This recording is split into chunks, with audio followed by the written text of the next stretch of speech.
Grayson Grundhoefer, Sic'Em365.com, 365 Sports. Grayson, thanks for your time. So with the announcement, that was not a surprise, but it was an announcement about Dave Aranda back for next year, which 2 or 3 weeks ago we didn't know. I saw there was an article about how the reaction of the recruits, did they all feel like he was coming back and they didn't think that was new, or how did they react to it? Right. I mean, I think it's one of those feelings where it's what they had been talking about all summer, right? You know, they'd gone on these official visits and talked to the coaching staff, and the coaching staff has been very honest with them throughout this entire process. And I think that's kind of why you saw in so many of the comments of it being no surprise, right? But I think it was more because they saw the vision that Dave Aranda and the staff laid out, and then they've accomplished that vision. And so I think that's where the positive reactions are to it and why there wasn't a ton of surprise in it. But that doesn't necessarily mean that they weren't worried coming into the year.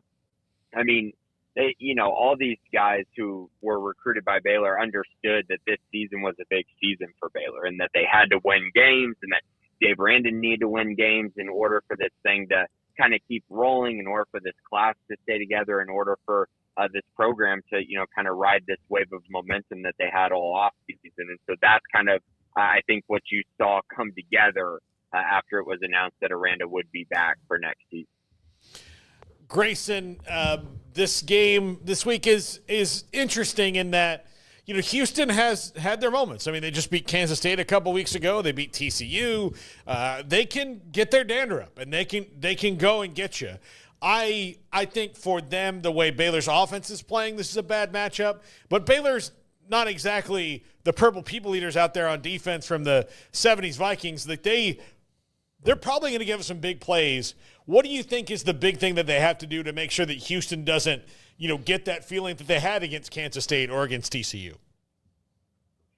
I think that there's reasons to be concerned about the way Baylor has played defensively, and there's reasons to be, a little bit maybe pessimistic about how they've played offensively. But I think in general, the important things to remember throughout this season are that when Baylor's played bad offenses, which unequivocally Houston is a bad offense, they're the worst offense in the Big 12 by a mile.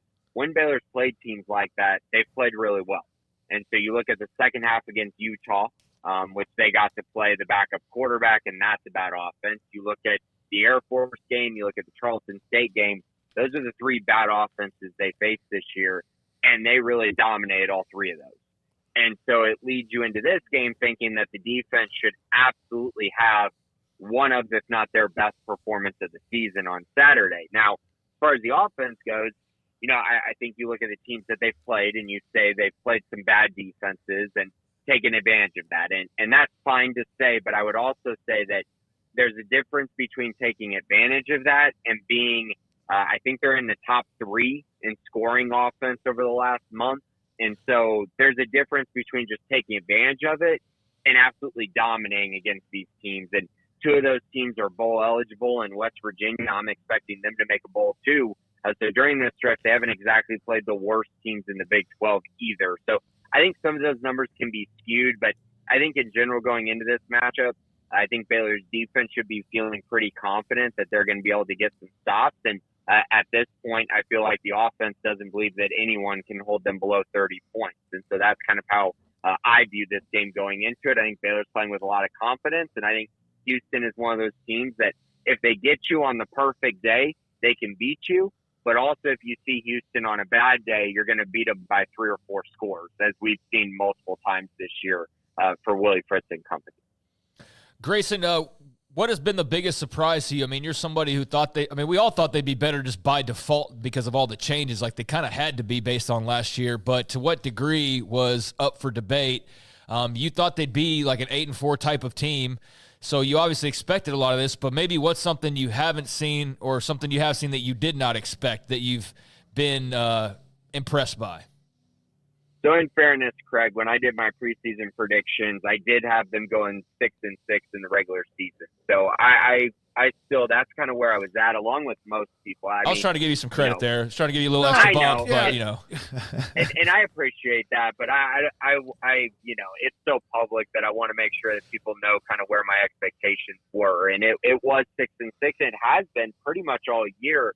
Even when they were 2-4, there was a path there. They had to get through the Texas Tech game in order to get there, and they did that. And so now they're at where they're at, right? And I think my general thought coming into this season was that I felt like the offense was going to be better than the defense this year. And I think we all kind of had different takes on that, whether, one side would be better than the other. Would it be the defense with Aranda? Would it be this offense with Jake Spavital coming in?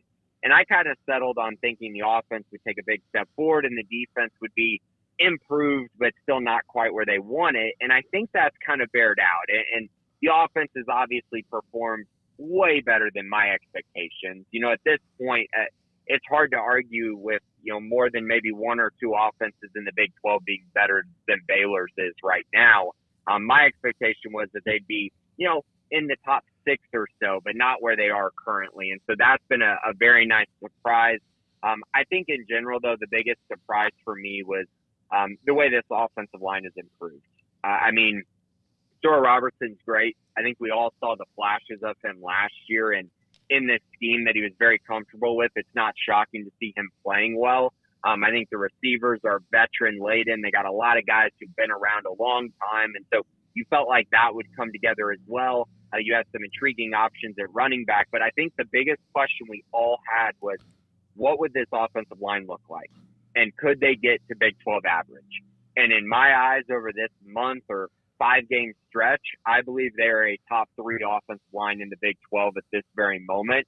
And it has been shocking and so impressive that Mason Miller, Jake Spavital, Dave Aranda, they're able to find the right guys, find the right pieces, put it all together, and make these massive improvements from what we saw at the beginning of the year to where they're at now.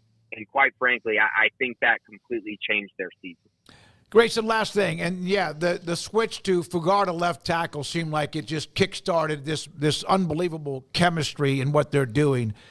Bryson Washington was a great running back in high school at Franklin, still somewhat overlooked. Did you ever expect him to be as good as he's been this year? Right. So it's actually interesting. If you go back and look at the Sic'Em 365 recruiting ranking, in his class, I believe he was tied for my top rated recruit in that class. So yeah, to answer your question, I did definitely believe in him.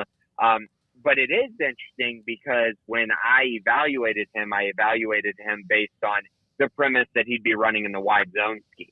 And I felt like he fit that scheme really well. Everything that I saw from Franklin kind of told me, okay, I think he's going to be able to find gaps and then power through those gaps. He ran with great power in high school, broke tackles. And obviously, his speed is translated to the college level as well, which I do think was a question on him coming out. But now you see him in this scheme, and it was really interesting because over the offseason, it really felt like the staff, this new staff, felt like he would be a great fit for the inside zone. And we heard tons of rumblings about what he did during practices, posted it on Sic'Em 365. I think Colt and I were pretty clear, like, this guy was their starting running back at the beginning of the year, but he missed the first 2 games.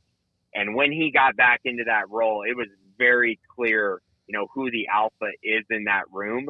And he's ran with it. He has been awesome. He's a perfect fit for what they're trying to do in this offense. And then when you have a guy like that, and then you also have Dawson Pendergrass, who is just continuing to impress every week as well, you have a very nice 1-2 punch. And it's just been super impressive as a whole. And as this offensive line got going, those 2 guys got going as well. Thank you, Grayson. Appreciate it. Grayson Grundhoefer, Sic'Em365.com and 365 Sports. And college football recruiting, Baylor recruiting, but others too along the way.